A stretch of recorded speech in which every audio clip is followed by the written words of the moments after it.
O deputado federal Marcel Van Hatten, em live com o ex-deputado estadual Giuseppe Riesgo, relatou que o pedido de CPI dos abusos de autoridade do STF e do TSE já tem 108 assinaturas. Riesgo apontou a necessidade de os cidadãos pedirem aos seus representantes que assinem o pedido de CPI, assim como também o pedido da CPI dos atos do dia 8 de janeiro.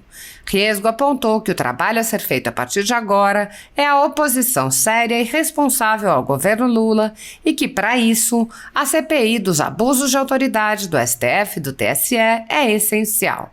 Ele explicou: o ponto-chave de trabalho do PT é o aparelhamento do STF, o aparelhamento das instituições. Riesgo lembrou que o povo deve pedir aos deputados que assinem o pedido de CPI. O deputado Marcel Van Hatten apontou também a importância da CPI do dia 8 de janeiro, lembrando que há intensas violações de direitos fundamentais ocorrendo e afirmando: é importante a pressão para a instauração da CPI dos abusos de autoridade, como também a CPMI dos atos do dia 8 de janeiro. Ele lembrou: é função nossa fiscalizar abusos de autoridade. Van Hatten mencionou a participação do ministro Ricardo Lewandowski em evento do MST e disse: ministro do STF não pode estar participando de eventos políticos e o MST é, na melhor das hipóteses, uma organização política. O deputado enfatizou que o ministro falou mal da própria democracia e questionou: isso não é uma manifestação antidemocrática? Van Hatten e Riesgo também comentaram a viagem de Lula aos Estados Unidos, apontando que o presidente foi ao país para promover suas narrativas políticas, mas houve pouco resultado para o Brasil. Na conjuntura atual do Brasil, muitas pessoas estão sendo tratadas como subcidadãos, sendo perseguidas implacavelmente por medidas judiciais invasivas e arbitrárias, sem direito razoável ao contraditório e à ampla defesa, pelo simples motivo de terem manifestado apoio ao ex-presidente Jair Bolsonaro. Por expressarem suas opiniões, são alvo de CPIs, de inquéritos secretos conduzidos pelo ministro Alexandre de Moraes no Supremo Tribunal Federal, ou são vítimas de medidas arbitrárias como prisões políticas, apreensão de bens, exposição indevida de dados, entre outras. O ex-presidente Jair Bolsonaro chegou a advertir em um pronunciamento sobre uma manifestação da subprocuradora Lindor Araújo, da Procuradoria-Geral da República, que mencionou o uso da técnica da Fishing Expedition por parte do ministro Alexandre de Moraes. A técnica é comum nos inquéritos conduzidos por Moraes contra adversários políticos, jornais independentes e cidadãos que se expressam de maneira crítica contra a conduta de ministros da Suprema Corte. Neste modus operandi, o investigador promove uma devassa em pessoas escolhidas por ele para procurar algum indício ou algum motivo para a acusação, em contrariedade ao preconizado pelo direito que deveria investigar fatos. Bolsonaro disse: há uma figura dos advogados, joga a rede. O cara joga a rede, depois puxa a rede, vê o que tem nela e acusa a pessoa. Se eu pegar qualquer um de vocês, quebrar os sigilos de vocês, tua esposa, teu irmão, teu tio, teu avô, teu padrasto, vou achar alguma coisa. Ah, o cara comprou R$20 mil um carro de um tal fulano. Vai que esse fulano é traficante e ninguém sabe disso. Opa, vamos investigar essa pessoa por tráfico. É isso que os caras fazem. Em inquéritos conduzidos nas cortes superiores, observa-se um outro procedimento característico. Matérias da velha imprensa atribuem um rótulo ou marca a um grupo de pessoas e isso é tido como suficiente para quebras de sigilos, interrogatórios, buscas e apreensões, prisões e confiscos. As matérias e depoimentos de pessoas suspeitas são aceitas sem questionamento e servem como base para medidas cautelares contra as pessoas marcadas. Após promover uma devassa nas pessoas e empresas, No que é conhecido como Phishing Expedition, os dados são vazados para a velha imprensa, que então promove um assédio de reputações que dá causa a novas medidas abusivas. Conforme vários senadores já notaram, os procedimentos são comumente dirigidos aos veículos de imprensa independentes em evidente tentativa de eliminar a concorrência, controlar a informação e manipular a população brasileira. Em um inquérito administrativo no Tribunal Superior Eleitoral, seguindo esse tipo de procedimento, o ministro Luiz Felipe Salomão ordenou o confisco da renda de diversas pessoas, sites e canais conservadores, inclusive a Folha Política. A decisão recebeu elogios dos ministros Luiz Roberto Barroso, Alexandre de Moraes e Edson Fachin e vem sendo mantida pelos corregedores seguintes, Mauro Campbell Marques e Benedito Gonçalves, dia após dia, subtraindo a renda do trabalho de famílias e empresas. A decisão não discrimina os conteúdos e atinge a totalidade da renda dos sites, com o objetivo de levar ao fechamento das empresas por impossibilidade de gerar renda. Há mais de 19 meses, todos os nossos rendimentos são retidos sem base legal. Se você apoia o trabalho da Folha Política e pode ajudar a impedir o fechamento do jornal, doe qualquer valor através do Pix, utilizando o QR Code para a empresa Raposo Fernandes, que está visível na tela, ou o código ajude@folhapolitica.org. Caso não utilize Pix, há a opção de transferência bancária para a conta da empresa Raposo Fernandes, disponível na descrição deste vídeo e no comentário fixado no topo.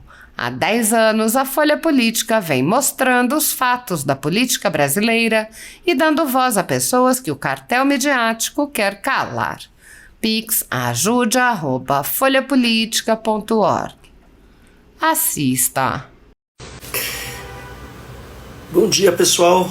Segunda-feira, 7h30 da manhã, na verdade 7h32, começando uma live aqui para tratar dos assuntos dessa semana, que vai começar também a falar um pouco dos assuntos da semana passada e incluir aqui o Giuseppe Riesgo, que é deputado estadual no Rio Grande do Sul até o dia 31 de janeiro, agora está liderando o nosso time do gabinete, nosso chefe de gabinete em Brasília.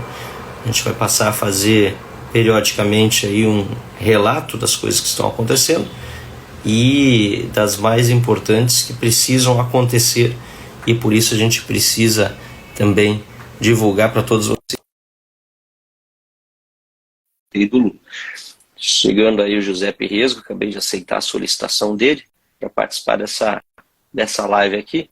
E já dando a notícia, deixa eu ajeitar aqui um pouquinho, de que nós chegamos a 108 assinaturas de deputados na CPI do abuso de autoridade. Bom dia, Giuseppe. Bom dia, Marcelo, tudo bem? Começando com um assunto quente aí para essa semana, então. Tanto essa CPI como a CPMI do dia 8 de janeiro, as duas obviamente já têm a minha assinatura, uma delas foi o proponente. E a gente espera conseguir as assinaturas todas necessárias ao longo dessa semana. A gente precisa da ajuda de todo mundo. Mas antes, Giuseppe, nós fizemos uma live no Facebook, aqui no Instagram, a gente não tinha feito ainda, te apresentando aí para quem não te conhece. Praticamente todo mundo já te conhece, mas para quem não te conhece, Giuseppe Riesgo, deputado estadual no Rio Grande do Sul agora até o dia 31 de janeiro, e assumiu no dia 1º de fevereiro a chefia do gabinete. Infelizmente, lá no Rio Grande do Sul, apesar de ter feito quase 80% dos votos a mais, né, do que tinha feito na eleição passada, o Novo, em vez de fazer 2 cadeiras, fez uma só. Ele acabou não repetindo, portanto, o mandato de deputado estadual, mas agora está servido ao Brasil em Brasília, e não é pouca coisa, né, Giuseppe? Bom dia.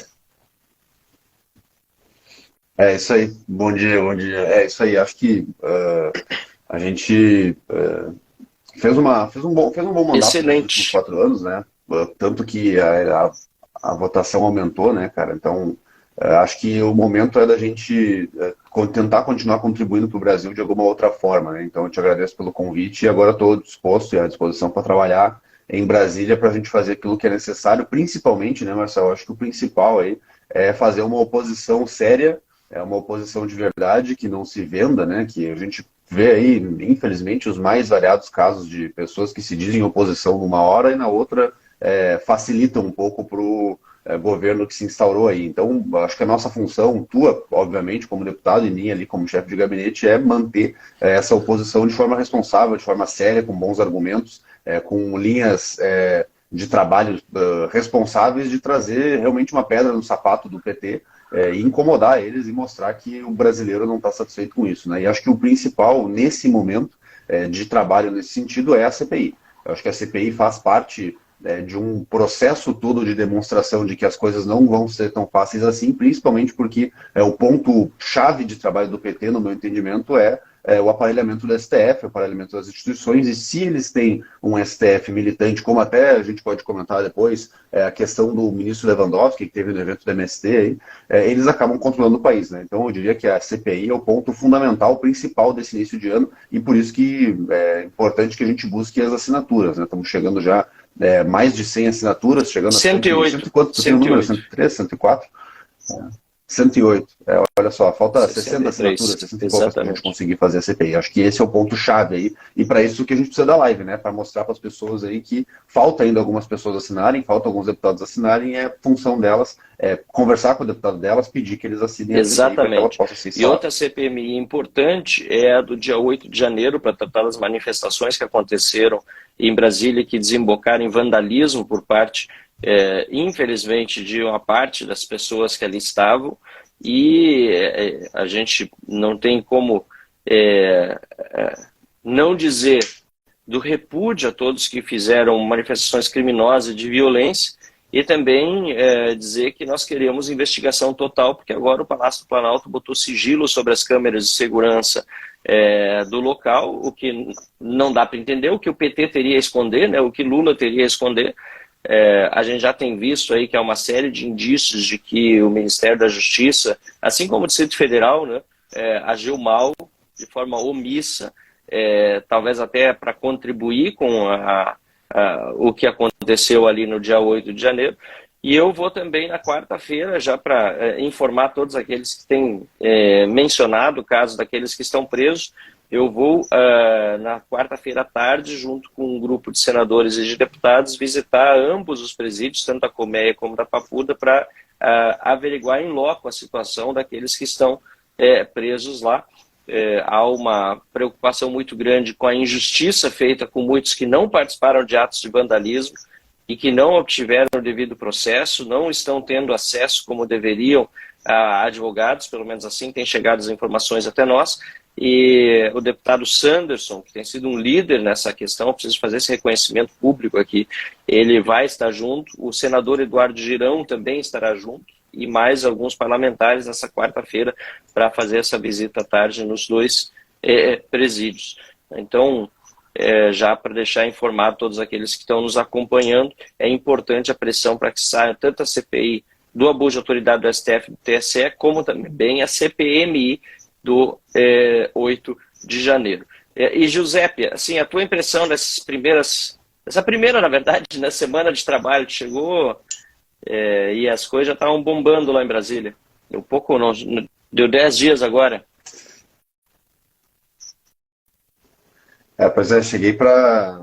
Assim, eu já sabia como é que funcionava, né, Marcelo? Sem dúvida. O trabalho lá em Brasília ele é bem, digamos, concentrado, assim, e ativo e intenso, principalmente na terça e na quarta-feira, né, que são dias de sessão, onde a imensa maioria das coisas são feitas do início da manhã até o final da noite. O pessoal não para nenhum minuto na terça e na quarta, as coisas tendem a se concentrar nesses dias, né. Acho que estou gostando do trabalho, mais ou menos o que eu imaginava. Organizar a equipe, ajustar o que está sendo feito ali, botar o meu perfil de trabalho na nossa equipe ali, né, e ao mesmo tempo fazer um papel político junto contigo, né, estar presente naquilo que tem que ser, onde tem que estar, dar ideias e sugestões de pautas que a gente tem que tratar e também tratar eu mesmo dos próprios assuntos como a gente está fazendo agora. Então acho que vai ser um bom trabalho, vai ser bom de fazer isso. Aliás, todos aqueles que estão entrando em contato comigo aí para dar ideias, sugestões, eu tô passando e tô tentando manter essa linha de atuação firme que tu sempre teve, e acho que vai ser uma boa parceria que a gente vai firmar. Deixa eu fazer um comentário aí, aproveitar que eu estou aqui, né, sobre o que tu falou da CPI. Algumas pessoas perguntando, como é que eu faço para ajudar, como é que eu faço para auxiliar? O Marcel tem postado no Instagram dele, no Facebook dele, nas redes sociais dele, uma lista de todos os deputados que já assinaram a CPI. Por que a gente faz isso? Primeiro, para mostrar quem são os deputados que realmente estão junto conosco, estão nos auxiliando, e segundo, para permitir que as pessoas que estão acompanhando, que possam ver se o deputado que elas votaram está na lista ou não. Feito isso, o que nós sugerimos é que essa pessoa olhe ali, veja se o deputado está presente, e caso não esteja, que vá conversar com o seu deputado, que peça para ele assinar, que explique para ele a importância da CPI, para que a gente consiga atingir as 171 assinaturas. Ano passado nós conseguimos isso de forma muito rápida. Quanto tempo demorou, Marcelo? Uma semana para eu conseguir? 2 semanas? Foi muito rápido, porque todo mundo se mobilizou e foi atrás. Nesse momento está um pouco mais demorado, está um pouco mais difícil de conseguir essas assinaturas, mas a gente vai conseguir, lógico, que é início de ano, o carnaval está chegando, muita gente não está percebendo que tem que fazer de novo a CPI, porque nós fizemos ano passado, no final da legislatura, tem que fazer de novo e assim por diante. Então eu quero bater firme nisso, martelar isso, quebrar isso, Marcelo, se tu me permitir. Olhem a lista que nós estamos publicando, vejam ali se o deputado que vocês votaram está presente, de qualquer lugar do Brasil, tá? Qualquer deputado de qualquer lugar do Brasil, e vão conversar com ele para que ele possa fazer essa assinatura. Deputados novos agora que foram eleitos em 2022, não deputados que foram eleitos em 2018, isso é importante ressaltar.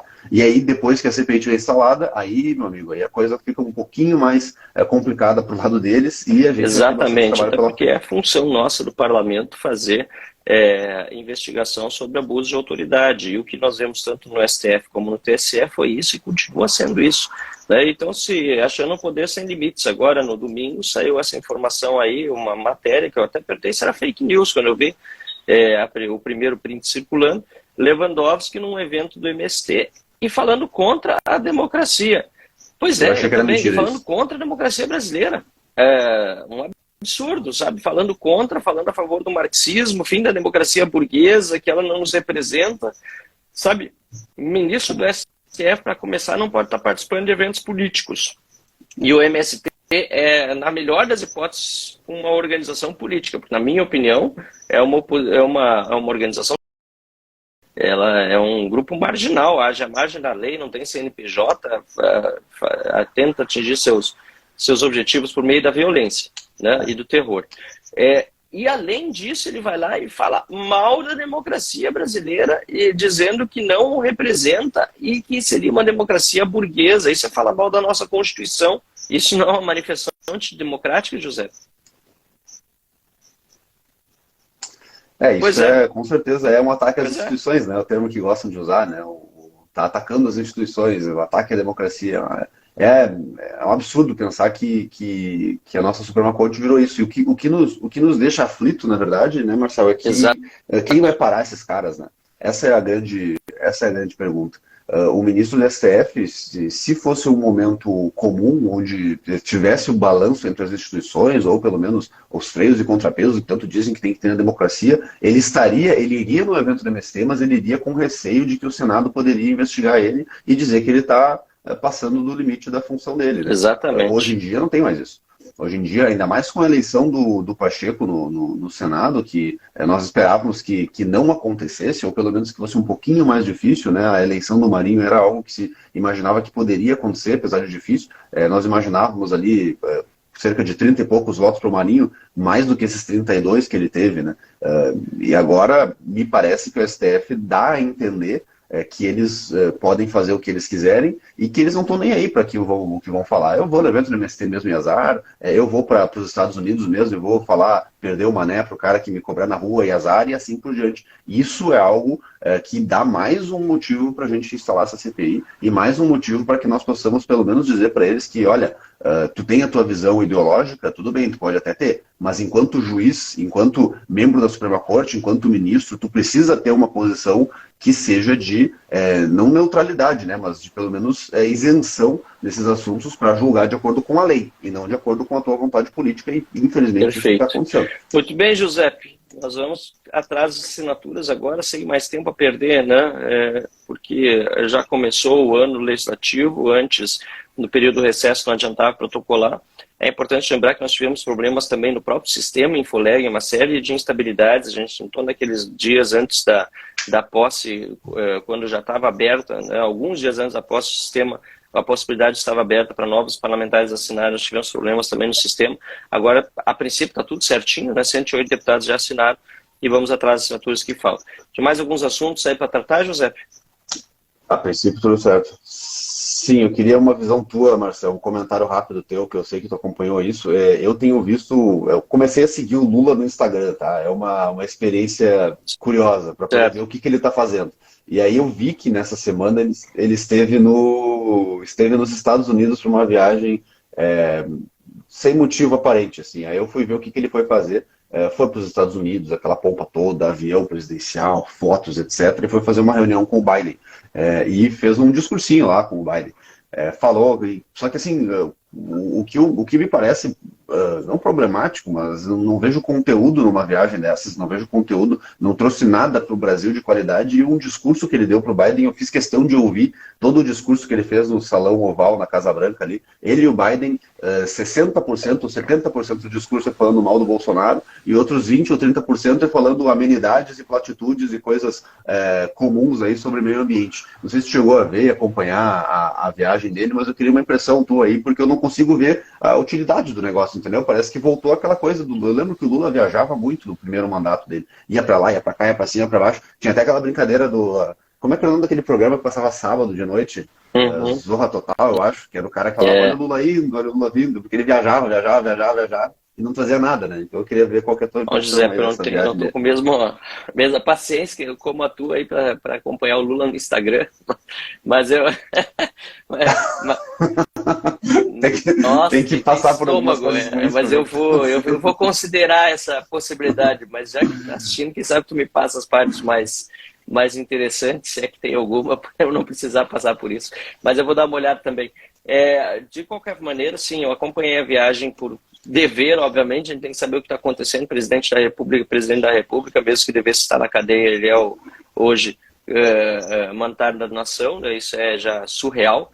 Aliás, abrindo esse parênteses, é difícil. Eu encontro tanta gente que me cumprimenta nas ruas, que enfim, vem falar comigo, agradecer pelo que está fazendo, e as pessoas estão num sentimento assim de estar vivendo um pesadelo, sabe, José?